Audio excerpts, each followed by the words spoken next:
Hey, you all, welcome back. Y'all already know what it is. You see the title of this video. This is Real Housewives of Atlanta, Season 16, Reunion Part 2. I just finished filming Reunion Part 1. I literally just took a sip of water and started right back because Part 3 starts in like an hour. So we need to get through this. Angela's segment, we're going to pick up where we left off.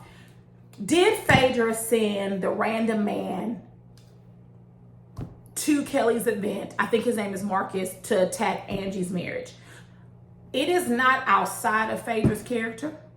It is not beneath Phaedra to participate in foolery like this, right? We know that Phaedra attempted to destroy Candy's reputation along with Porsha when she made up a lie about her attempting to grate Porsha. We know self-admittedly that Phaedra tried to hold up certain licensing for Candy's businesses. And certainly what I think about is if Phaedra will do this to someone who's a celebrity and someone who has a lot of money, what will she do behind the scenes when the cameras are off to regular average citizens who maybe don't have the level of wealth and fame that Candy has? That's what I think about. Phaedra has shown us that she's vindictive, she's evil, she's mean, she's vengeful. And I don't put it past her to do something like this. Remember, she wanted to bring, or she did film with Nene's half-sisters, all because Nene said she didn't know the girl like that. That's it. So this is not beneath Phaedra. Phaedra wallows around in the mud with the pigs. So could Phaedra have done this? Yes. The problem I have, Angela, is that there's no evidence. It's within Phaedra's character to do this, but there's not enough evidence. What we do know, though, Phaedra said at the beginning of Reunion Part 1 that she only filmed for 10 days. Well, if you only filmed for 10 days, then why did you go out of your way to figure out more information about Angela and learn more information about her foreclosures? That's for me what I'm holding on to. You say you have nothing against her, but you were hiding information in your back pocket and you were only there for 10 days. If you have nothing against Angela, then why did you research her? That's not making sense. And so Angela says that Phaedra was trying to secure her spot, and Andy and Phaedra say that it was secured. Andy asked what would be Phaedra's motivation. Phaedra says that 10 years ago, she hung out with Angela's husband, Charles Oakley. Phaedra is a social climber. I don't know if you all remember Karen from season 1 of Real Housewives of Miami. She was a dentist and she pretended to know all these celebrities. She was one of those people that she would go to these parties, take pictures with them, and then upload and say, "Thanks, Jamie Foxx, for inviting me to this wonderful gala." He didn't invite shit. Right? She knew a friend of a friend of a friend of a friend who was able to get her in. And we see there was an episode of Real Housewives of Miami where they're at this party. I don't remember. If y'all do, drop it in the comments. And she's with her friend and she's looking at celebrities and she's like, "Take a picture." And she would run over to the celebrity and do all. That's Phaedra. And I'm not saying that Phaedra is not well known. Obviously she is. She's on Real Housewives of Atlanta. You know, she's attorney Phaedra Parks. Yes, she's well known. Yes, she doesn't have to beg to get into some rooms. But to Angela's points, she said there are rooms that I'm in that you're not in and you have to break into, right? You don't buy a ticket. She's calling a friend to phone a friend to get her in. I totally see that with Phaedra. Phaedra is not confident in herself. And that's weird because she's had all that surgery and stuff. If you go, there's a video on, is it on Porsha's page? It might be on Porsha's page, but Porsha was filming a video. She was recording, because it's technically not film, but she was recording a video. Phaedra thought it was a picture, so she was posing. And then when she figured out it was recording, and it's like she was trying her hardest to be sexy. So Phaedra doesn't even, believe her own hype. So why should I? And so I do believe, Angela, that she's trying to get into these rooms. You know, I hung out. I know Charles. Girl, you hung out with him 10 years ago. If that's the case, I know Stevie J. When I was in Atlanta, how many years ago was this? This is 2025. So maybe 13, 14, whenever Love and Hip Hop season 1, season 2, the stardom of Jocelyn and Stevie J, he was in an Atlanta club. I was there with my classmates and they wanted a picture with him. And I walked into him because I'm not a shy person. I'm a Leo. You're not going to say no to me. You can though. I'm just joking. And I said, hi, Mr. Stevie J, do you mind if me and my friends get a picture with you? They want a picture, but they were afraid to ask you. He said, oh no. He said, yeah, come on, sweetheart, come on. He was very nice to us. I thanked him. I said, thank you so much. They were scared to ask. He said, oh no, you're welcome, sweetheart. Thank y'all for asking. And that's it. I don't know that man. But Phaedra plays up these moments. She hangs around celebrities and all of a sudden, well, I know them. I've hung out with them. Girl, you was at a party with them and you was part of a group of people at a table where y'all was all chatting. You do not know him. And that's the bottom line. Phaedra calls her brother Jacques. I don't pick up phone numbers I don't know. Never have, never will. The only time I do it is if I see it's a 281 number and I think it's my son's school, but even then I have his teacher's numbers programmed into my phone, and of course I have the school's number programmed into my phone. So it is very rare I receive a call that I don't know, because everybody's getting sent to voicemail. I don't put it past Phaedra. I think she probably told him before the reunion, get ready for a call, and he says he didn't know whoever the woman was that Angela said. The missing link is production. They set this all up, but Angela cannot point and say, production told me that Phaedra did it. And that's the end of it. We can move on. It doesn't make sense because the missing piece is production. That's what would cause the audience to have a light bulb moment. Production was heavily involved in this. And I think they didn't do Angela, I think they did her a disservice, because it made her look like she was lying or making this up, and she's not. They told her that Phaedra did it. So let's go ahead and move right on along. I like that they talked about Angela and her being perimenopausal. Again, it's the realness about her. I like that they talked about her rental property. She's being honest about the loss of money. Being a real estate agent is not a key to generational wealth. There are a lot of real estate agents that are doing well. There are a lot that are not. Real estate is an involved undertaking. Anytime I see a real estate agent saying, get rich, build generational wealth, but then you got to pay $600 for their course for them to tell you how to do it. That's how they're building generational wealth. They're taking your money for information that you can Google. So I'm glad that Angela has been honest about that. Rest in peace to her mom. She lost her mom, I think, shortly after filming the season, right? So yeah, that was sad to see, but Angela held it together while she was talking about her. You can tell that Angie is a very stoic woman. She's very put together. She's a bit reserved, but she doesn't mind speaking her mind. And I think that's why I love Angie. She's very relaxed, right? When she said that Britt had stretch marks around her mouth, I said, oh, I'm not fooling with Angie. I said, I'm not fooling with Angela. Okay, I don't want her to say nothing bad about me. Baby, she whoop. And that's why Britt got mad. That's why Britt was ready to throw hands, because she said you got stretch marks around your mouth, honey. Kelly says that she never compared her marriage to Angela's. You did. And they wrote the beautiful bean footage. Kelly, shut the hell up while you're ahead. You say a lot of stuff to try to be important in the moment, or to, say it for the camera, and then you don't remember you said it. You absolutely said it, and they showed it. Just next season, be yourself. Next season, be Tinkerbell. Be your cute self. All of this fake stuff you're doing for the camera is not coming over well. And I like Kelly, but she does remember things that she said. Angela's age, Angela, you better than me. I wouldn't have brought not nan damn birth certificate. If I tell you I'm 30, that's what it is. Now, does Angela look older than what she is? The answer is yes. And I think it's because she has a maturity about her. Also, I've said this before, marrying older men makes you look older. I.e. Karen Huger. My mama always told me that, and I thought my mama was losing her mind.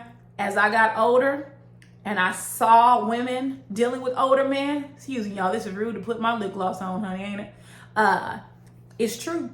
It's true. They begin to look older. I also think that her plastic surgery didn't help. Money Long has the same issue. Money Long looks so much older to me than what she actually is. That nose job, that unrealistic nose, it makes you look older. That's the thing with plastic surgery and cosmetic procedures. You never know. Life is like a box of chocolates. You never know what you're going to get with it. And some people look good, i.e. Porsha. The procedure she's had made her look a lot more youthful, and they've corrected some things, but some people it makes them look older. But to Angela's point, Phaedra, you came on here with a blowout and some tight curls that were curled under. You don't have the right to talk about nobody looking old. Per your words, you have worn the same hairstyle since you were in high school. You came on here wearing business casual to the reunion. Please, let's not do it. Angie don't look no older, no younger than you. All right. Moving on. Next, we get to Phaedra's segment. The first question that Andy asked her is, why was she a no-show at the Married to Medicine reunion? If I were a cast member of Married to Medicine, I would be very insulted how Andy and Bravo played in their faces. Married to Medicine has been the red-headed stepchild to Housewives for a long time, even when they had seasons that were comparably great or better than Atlanta. And that is unfair to them. The bottom line is not about her, them not seeing her worth. Phaedra, Bravo, Andy, they used Married to Medicine to test the audience's reaction to Phaedra if she was going to be well received. She was well received, so they moved her back on over to Atlanta. Andy admitted that after that little stunt she pulled with Kandi, she was benched. And then once Kandi left, they kind of fast-tracked it, right? I don't think she was supposed to be on this season of Atlanta. I think she was supposed to be on season 17, but not season 16. But with Kenya being terminated, whatever y'all want to call it, put on ice, bench, the woman ain't working for Bravo no more. How about that? Okay, that's. I think they then fast-tracked it, and she came and filmed for 10 days. They thought they wanted to. I think I think what Bravo was trying to do was fulfill Kenya's shoes with another OG, but it had nothing to do about her worth. The bottom line is that being a housewife is a better status than being Married to Medicine. I like Married to Medicine. I enjoy the show. I don't have a problem with it. But the bottom line is that she wanted to be a housewife. Married to Medicine was a pit stop to test the audience reaction. And that's it. And if I was a cast of Married to Medicine, I'd be pissed that they used you in that way. And then Phaedra gave you her tail to kiss on the way out. And she talked about y'all and showed you how little she thought of you. I don't like that. I don't like how they used that cast that was not fair to them. But Married to Medicine, let this be a lesson for y'all. When Phaedra first appeared on the show, you all praised her, you ran behind her, you kissed her butt, you did everything you did not need to do. When she came on your show, you need to treat her like you treated Sweet Tea. You on my show now. We're going to play by my rules. Just because she's a housewife does not make her more fabulous than you. Y'all cannot complain about being mistreated when you mistreated yourselves in that moment. You did not honor yourselves and honor your prestige of your show in that moment, and you should have. Next, we get to Phaedra's big sister role to Britt. I will say, when that episode aired and she basically was telling Britt, you better show yourself friendly, because you walking around making these enemies, being mean, and you're not opening up, you're not inviting people to your house. That definitely was a conversation, and Porsha confirmed it. Those are conversations they have off camera. But Phaedra in that moment, she shut it down right there and was like, listen, you making enemies, you better become friendly real quick. You coming into their friend group. They don't know you, and they will mistreat you. So you better play nice for your first season, and then your second season, you set it off. Okay? And so I did that. That just showed how seasoned Phaedra is. She was able to give her encouragement. And Kelly was like, well, me and Shamea tried to do that. You and Shamea are not OG housewives. She did not care. She probably thought y'all didn't know what the hell you talking about. Shamea was a friend of the show. She was another one that came on the reunions wearing a quarter-length business dress from New York and Company. Britt probably thought y'all didn't know what the hell y'all was talking about, and you didn't. Shamea and Kelly say that Britt really wasn't seeing it for Phaedra and Porsha, and she was gonna sabotage them. Again, and I said this in part 1, Shamea, if you knew this and Phaedra is your friend, why didn't you shut it down?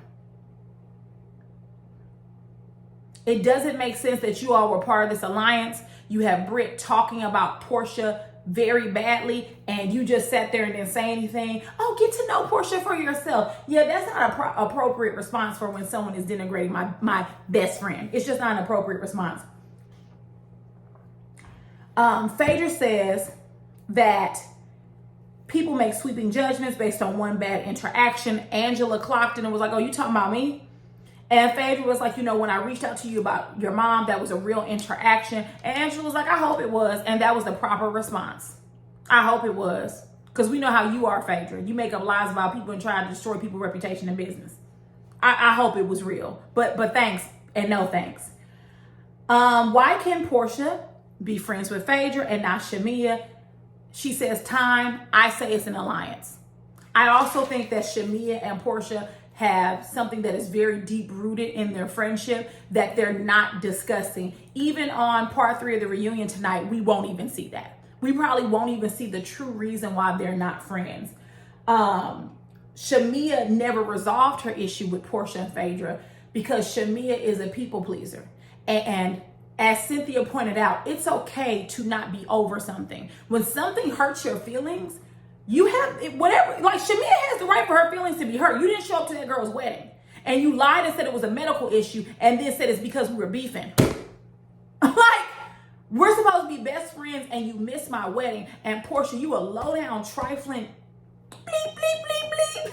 Because you set up on Instagram giving the Chat GPT definition of what a wedding is. I don't give a damn what Chat GPT says is a wedding. I don't give a damn what Webster's dictionary has in it.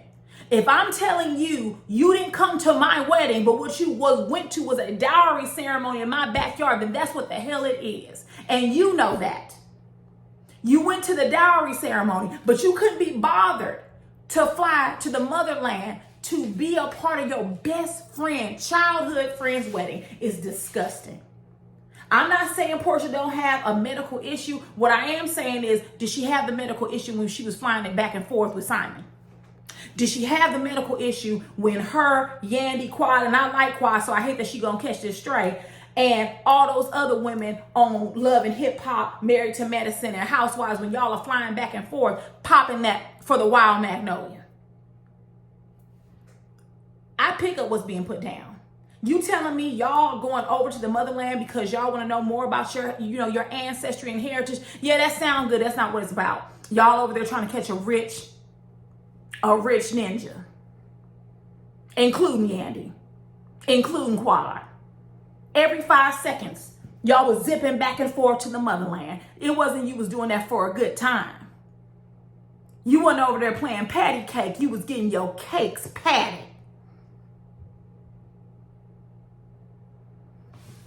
I'm just saying, you have a medical issue, but every 5 seconds you on a plane. It doesn't make sense. She didn't want to go. She was mad at her. They were not in a good place. And so she intentionally missed the wedding. A lot of things was going on in Porsha's life, and she did not. She had too much jealousy to be happy for her friend being married. And when it was her time to get married, she had 500 ceremonies back to back.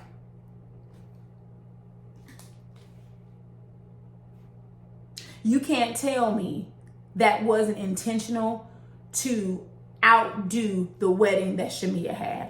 You just can't tell me that. I just don't believe it. I have that Shamea is not over it and needs to stop lying. She does. The problem in their friendship is that Porsha has a more dominant personality and Shamea doesn't. So Porsha will do something, and instead of Shamea speaking up and resolving it, she lets the issue linger and she holds on to a grudge. That's not Porsha's problem. If you told her that you were over and that you moved past it, then that's the only thing she can believe. But Shamea, you are responsible for telling people and communicating how you feel. And you are responsible for saying, hey, this has not been resolved. And it won't be resolved. Your childhood best friend missed your wedding and she told you it was a medical issue and was really that she wasn't fooling with you. That's some trifling shit. I've been mad at my best friend and I still showed up, and vice versa. That was trifling. But she can zip back and forth anytime it has to do with a man. It was trifling and it was BS, and you know it and she knows it. Porsha still has not apologized. I'm sorry, that's supposed to be Phaedra has still not apologized. Listen, again, Shamea, you sat down with Phaedra, y'all had a conversation. You're not over it, and you have a right not to be over it. That woman made you seem like you were the whore of Atlanta and you were getting ready to get married, and your childhood best friend sat there silent and even low-key agreed with her, saying, oh, she's close to Candy and Todd. Yeah, you have the right to be married. And Phaedra will never tell you why she did it, because she's low down and dirty. And you need to be honest with both of them. What does Vivica A. Fox say? They're toxic tricks. Phaedra and Porsha are toxic tricks. And you need to be honest with them about how you feel. Phaedra wouldn't even get a hello from me. Neither would Porsha. Especially Porsha, because she's your childhood best friend. They go on a lunch break. Shamea calls Gerald. And she's basically like, I didn't want to overtalk people, but when I come back on that stage, honey, you're used to Porsha running over you. We've seen it during the show. Porsha sits down, she starts fake crying. I don't want a divorce. Not one tear is coming out. I don't want to divorce my best friend. I don't want to divorce my best friend. Yes, you do. You don't care about you and Shamea are no longer friends. They could have outgrown one another. I just don't think they've been friends for a long time. And if they have, they haven't been good friends. They haven't been good friends. And sometimes relationships run their courses. And that's okay. It's okay for friendships to end. It may be hurtful, but they end. Maybe in the future they'll pick back up. I had a friendship that ended for a few years, and then we picked back up and we've been at it. It was a lot going on at the time. We were in college. We were experiencing college differently. And so we just kind of, but I'm going to say this. There was a fight in a club. It had nothing to do with me. It had to do with one of my friends' friends. They was jumping the girl. And I'm in the middle of it, not fighting. I'm literally just in the middle of them fighting this girl, right? And all of a sudden, the friend I hadn't spoke to got her line sister to jump in and pull them off of the girl. And she came over to me and hugged me. She said, oh my God, are you okay? I said, well, I'm okay. She's not. We hadn't spoken. But it would have been the same with her. If I would have thought she was getting jumped, oh no, baby, not today. Not my childhood friend, you not. You can come back together, but there has to be a genuine friendship. It has to be. And I just don't think Shamea and Porsha had a genuine relationship. So let's move on to the discussion about Kenya and Britt.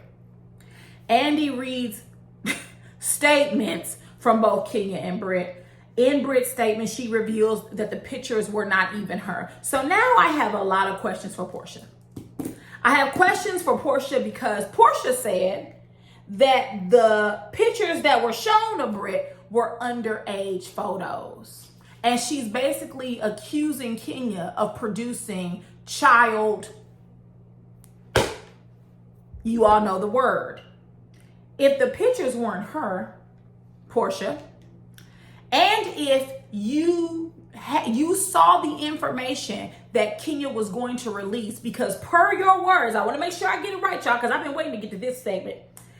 If you were going to help Kenya shape, I was going to help shape how she was going to put the info out there, then either you knew they were pictures of Britt and or that they were pictures of her underage. All of y'all should be fired. And you and Drew, because I believe Drew has something to do with it too. If they're going to fire Kenya, they should have got rid of you and Drew because you all helped assist that. Imagine you being at work and your coworker holds up. Let me make sure I pick up something that ain't. There we go.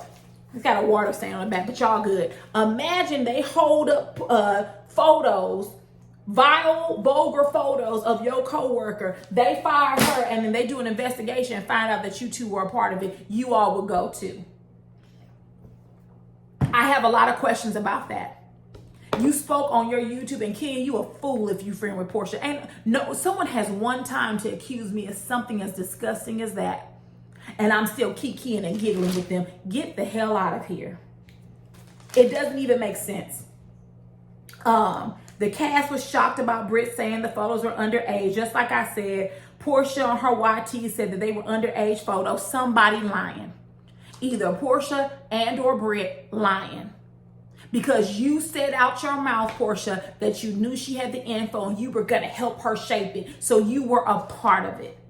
But you don't have an alliance. I just felt for Kenya. And then also, right, Shamea, Kelly, and Britt went out after Kenya's opening and the photos that she seemed fine. I've always believed that Britt acting like she was so depressed was an act. She was milking it. That girl didn't care. She was just happy to get Kenya off the show. And Kenya was a fool and fair for her. There's no way an OG should have let a newbie trick them about their spot. Everyone agrees that Kenya was not coming for Britt. Britt created this story in her mind that Kenya was coming for her. She was not. You will know when Kenya comes for you. Just like you will know when a Nene is coming for you. You ain't got to guess or pull together scenarios that don't make sense. Cynthia is asked about her grace for Britt versus Kenya. Let's talk about this. At the time the show was filmed, Kenya would not have known that Cynthia was coddling Britt unless Drew and or Angela told her. But even then, she wasn't able to see it with her own two eyes. There obviously was some other issues between Cynthia and Kenya prior to this. I didn't watch Ultimate Girls Trip. I don't have Peacock, and I ain't getting it. But I've heard, and you all have told me in the comments, that on Ultimate Girls Trip, there were some issues in their friendships. Let's say that's correct because I didn't see it, but let's say that's correct. They already were on shaky ground. Then this happens. Then there's the coddling of Britt. Yeah, if I was Kenya, I wouldn't speak to you either, Cynthia. I wouldn't. I didn't like how you coddled Britt. I didn't like how you made it seem like there was one scene where you said to Angela and Drew, well, y'all don't get to tell her how she feels. Y'all didn't have no picture of you put up for everyone to see. Honey, she did it. She was bobbing and weaving for the camera. She knew when she came on Real Housewives of Atlanta that her bobbing and weaving was going to come up eventually. She didn't mind it being public fodder before, so why does she mind it now? And you coddled her, and to me, you were supportive of her more than you were your friend. Kenya was 1,000% wrong, and Cynthia was 1,000% right for telling her that to her face. But the coddling of Britt, it just, for me, I wouldn't talk to you either if I was Kenya. There's no reason. You coddled this girl for her not to show up to the reunion, for her to say the pictures weren't her. You did all that for what? And I agree with Cynthia. No one can compromise my integrity. She's not Phaedra Parks. I agree with that. But Britt threatened Kenya with a gun, with a pistol. And Cynthia did say that wasn't right. But it's not that it just wasn't right. If someone threatened me with a pistol, that's it. That's completely off limits. Gun violence is not funny. It should not be applauded. It should not be celebrated. A coworker threatened another coworker with a pistol. And if you're for what's right, Cynthia, you would not have been coddling her. You would have gotten all of the facts before you coddled her. You could have held Kenya accountable, which is fine. I think more friends should do that. But you don't have to then be friends with the enemy and you're liking her pictures. You and Andy are saying, oh, it was just a mistake. It was just a mistake. Then how come Kenya's shit wasn't a mistake? Right is right and wrong is wrong. I'm sorry, I've said this before, but someone threatening someone with a pistol far outweighs someone showing someone bobbing and weaving. Both are wrong, but you threaten me with a pistol, you're threatening my life. I'm showing pictures that were public, that was for public consumption. It's not right, it's vile, but it has nothing on someone threatening me with a pistol, and it's wrong. And you shouldn't have been calling that girl. And if I was Kenya, I wouldn't be friends with you either. You wouldn't hear a damn thing from me either. Go kiss up behind Brittany. In the words of Friday, ask her that for some money. Ask her that for some money, all right? Porsha said that she became protective of Kenya and said that Kenya was a loose cannon. Baby, that was so rich of Porsha. Did you just say that Kenya was a loose cannon? I'm not sure why Bravo didn't roll all the footage of her being violent. She's the loose cannon? No, you're the loose cannon. To the point where you joked, well, I brought security because it was protection for everyone else. I'm just joking. No, you're not. No, you're not. You're a little violent demon. And when you get pissed, you start whooping ass. You did it to your baby daddy. You done knocked the mics over. You done drug Kenya down to the floor. Cynthia had to kick you in the pelvic area to get you up off of her. You done beat up your friend down to the Christmas party. And that's just on camera. Baby, when I tell you I was an owl. The way my head turned around, Kenya's a loose cannon. Girl, I'm trying to limit my cursing. Girl, you tried it. Tamia basically says, like, hey, you've been saying that someone knew about it and got her the info. Who was it? She says it was Drew. Drew did that shit.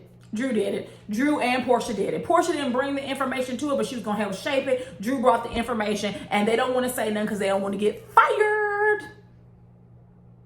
Porsha says she was disappointed and pissed at Kenya. How could you have been disappointed and pissed when you knew what she was doing? There's some pieces missing to this puzzle. And that's why that reaction Porsha had, that and her running out and take the mic off of me. You knew what information she had, so you're not shocked to see it. You were shocked at where it happened. That was a performance. That Porsha is an old stunt queen. That was a performance we saw, and the Oscar goes to Porsha Guabadia Williams, or whatever her damn name is today. That was a stunt. Let's move on to Shamea's segment. There's a lot I want to talk about since I did not film reviews for each episode, so I do apologize. This may be longer. They called her the artist formerly known as Porsha's friend or Porsha's lapdog. Baby, that was shady. Shamea, it's your fault that you're known as Porsha's lapdog. It's one thing to call you that. It's another for you to take a photo with your tongue hanging out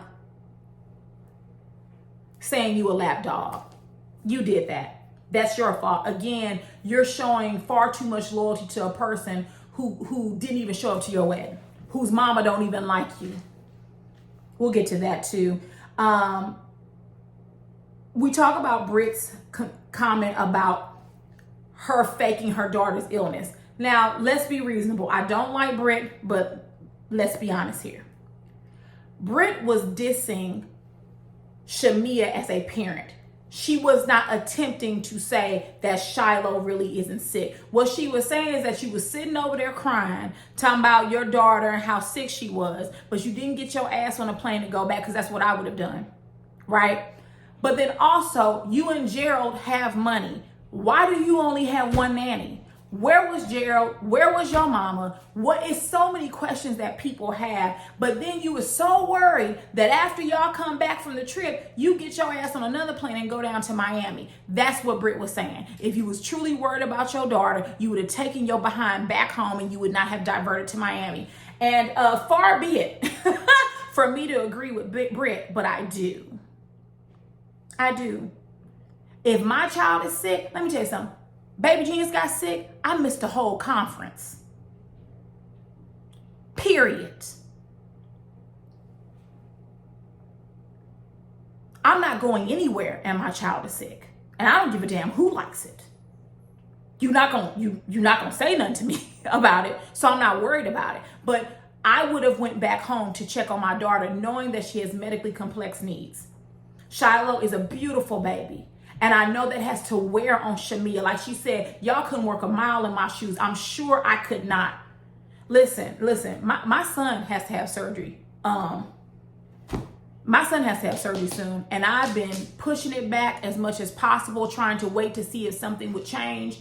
Because don't nobody want to see their child undergo surgery. And yet she's had 12, actually 14 surgeries. That's a lot. It's a lot. And I'm sorry that Shamea and baby Shiloh have to go through that. My heart goes out to her.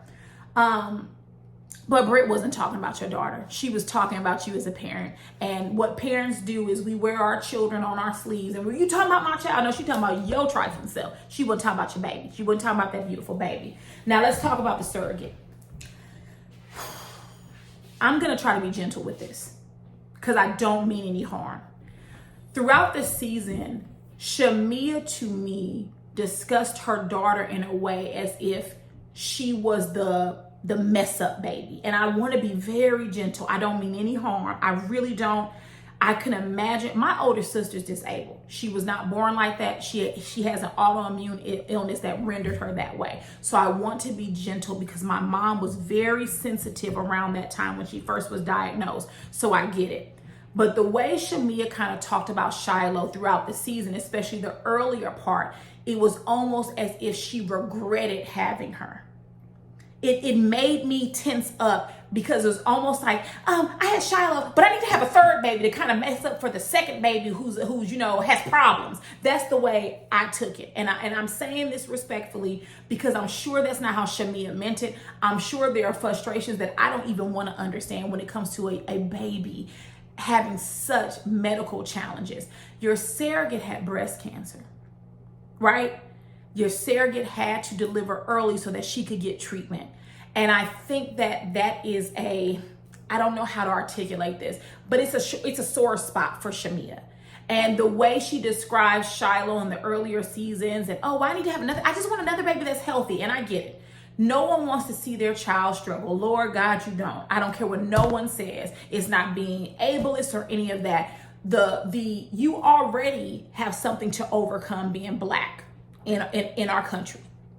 And now you're disabled and I have to watch you have struggles. And I don't mean any harm, but I was kind of turned off to how Shamea referenced Shiloh at the earlier parts of this season and kind of how like surrogates are not people.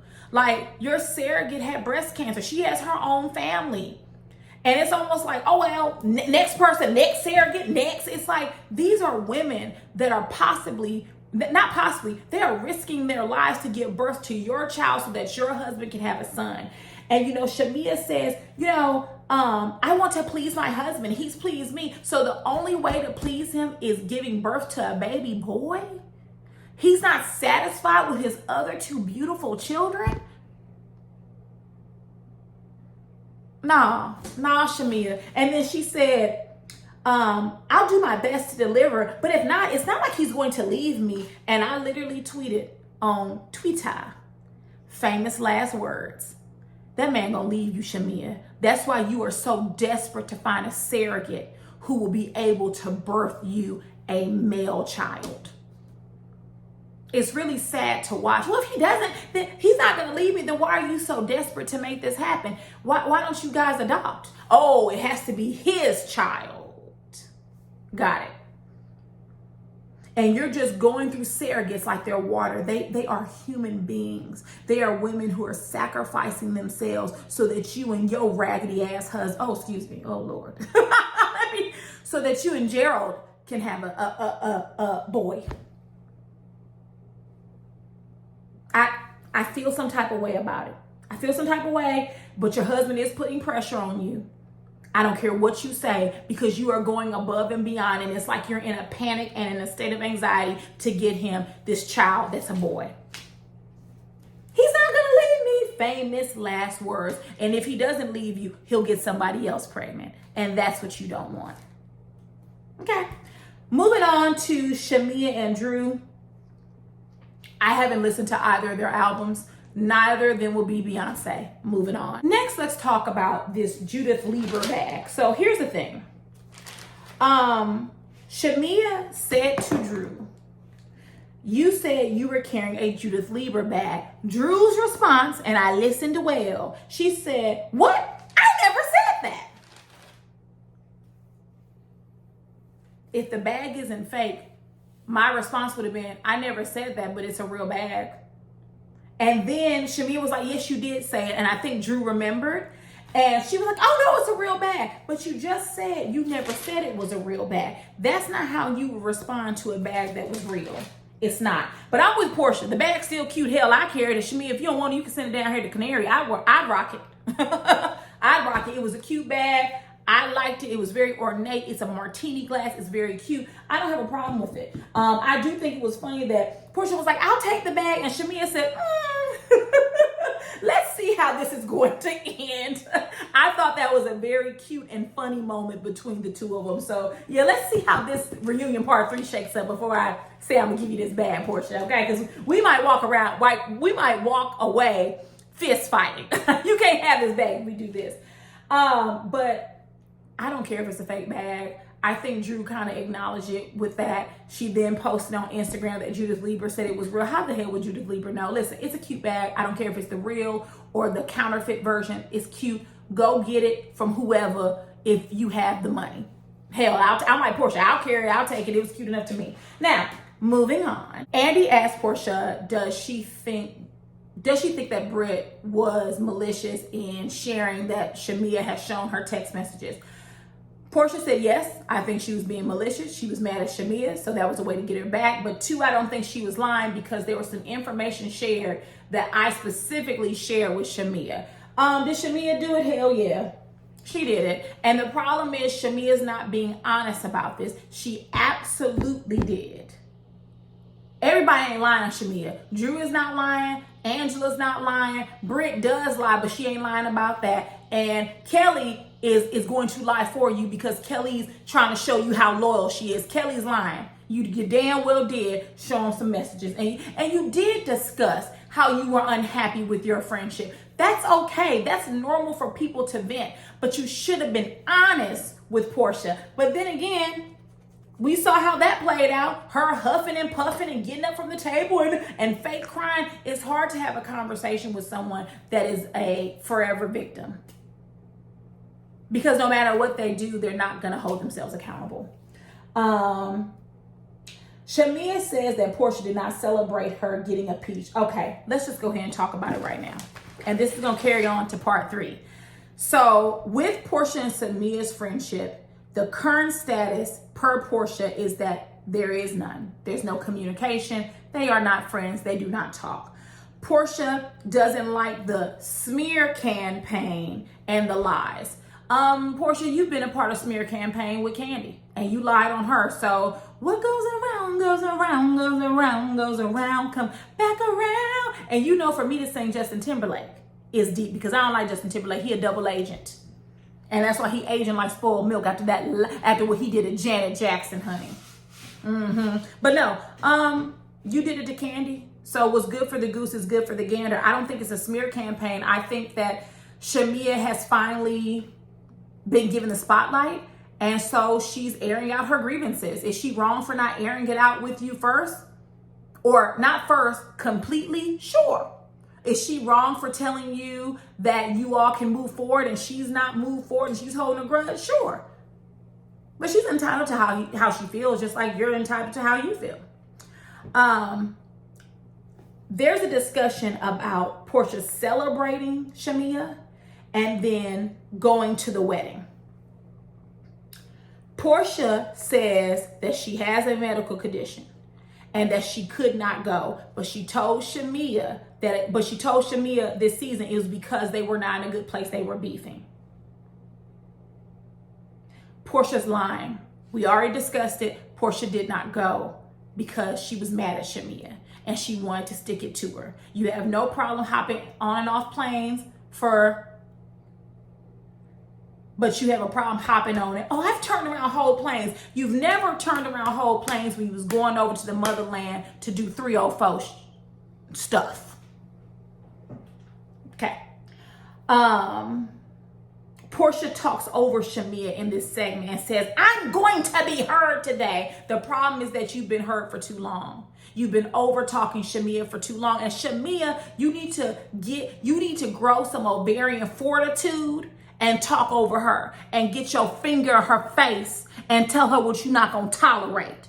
That's the problem with Porsha. And I'm not a psychiatrist, I'm not a therapist, but I think that Porsha behaves the way that she does because she's been allowed to. Her father unfortunately passed away when her and Lauren were young, and I think that her mother, being Diane, allowed her to get away with things because it was grief. It was, well, she lost her father, we need to be a village. I think they allowed her to do whatever to try to make up for that grief, and what they did do is create they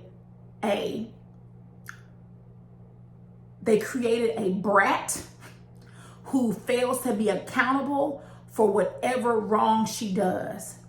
I don't want to call her a narcissist because I'm not a medical doctor and I do not have license to call her that, but she is very self-absorbed and she is very shallow, and she only cares about herself and getting her way. She doesn't care if you're her cousin. She doesn't care if you're her sister. She doesn't care if you're her friend. If you are in the way, she will mow you down. She will sever a relationship if she cannot control it.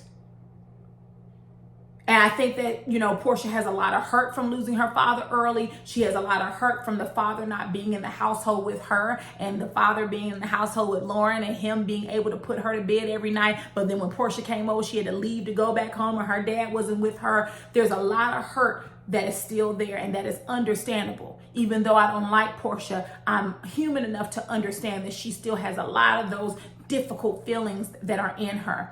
But it does not give you license to treat other people like shit and like they're your slave. It doesn't.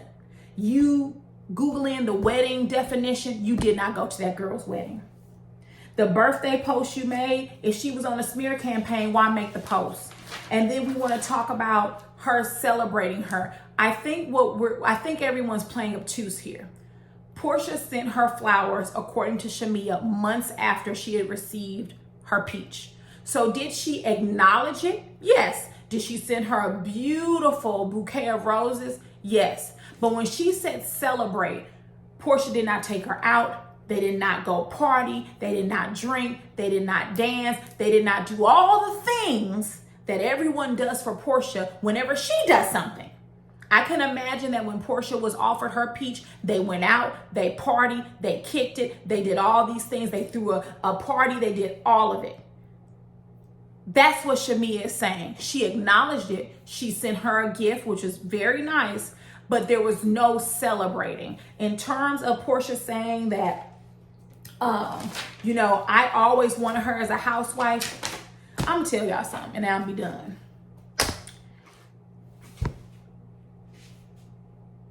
I don't think Porsha really wanted her on the show. There are friends that don't want their other friends to be a part of certain organizations with them. Whether it's because they feel they're not a good fit or they feel that they will outshine them. They may tell you to your face, oh girl, yeah, I'm a highly recommend you. But behind closed doors, they like, oh no, girl, I don't think she'd be good. I don't think she'd be a good fit. I think that Porsha could have said that, yes, Shamea should be on the show. But did she really advocate for her? Probably not. And Porsha is a fave of Andy. So Andy's going to support or back up whatever lie Porsha tells for the most part.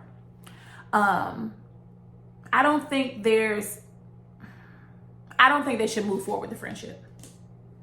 I think Shamea and Porsha, I think that chapter is done. We'll talk about the mothers in part 3, but Diane don't like Shamea. And it's apparent that Porsha has believed whatever Diane has told her about her relationship with Shamea's mother. I apologize, I don't remember her name. And Shamea has believed whatever her mother has told her, right? That's your mama. You talk about my mama, I'm gonna go to war with you. You don't talk about my mama or my daddy, especially now that my dad is dead. You better not even say a terse word about him. And I was like that before my daddy passed because I have great parents. Porsha's going to take her mother's side, and the unfortunate reality is that whatever Diane has told her, she has believed. And maybe she didn't say this to Shamea, but she's kind of always side-eye Shamea, because you got Diane squawking in her ear about being careful about Shamea. If that was the case, then y'all should have never allowed y'all daughters to be friends, because it's not fair to allow them to be friends and then in the background y'all talking shit about each other's daughters. That's not cool. It's just not. But here we are. We're going to see what we have to say in part 3. I will say this. Whatever they fell out about is either money and or man. I saw the sneak peek on Bravo's channel, and it's something about a daycare. That's not what it is. It's not. It's over some dusty, rusty ninja. I can almost guarantee it. Shamea won't say, but Porsha has concocted this lie. It's about her mother's foreclosed daycare that Shamea then mother's purchased. No, ma'am, it's not about that. You're not gonna fool me, because Diane cared too much about money and men. Diane is the older version of Porsha. Okay, she was mad because Cordell didn't take her to New York and on a shopping spree. Her daughter's man didn't take her on a shopping spree. Let that sink in. But anyways, if there is nothing else, please get in comments. Let me know what you think. And I will be back for part 3 later this week, towards the middle of it. I will see you all later. Mwah. Bye.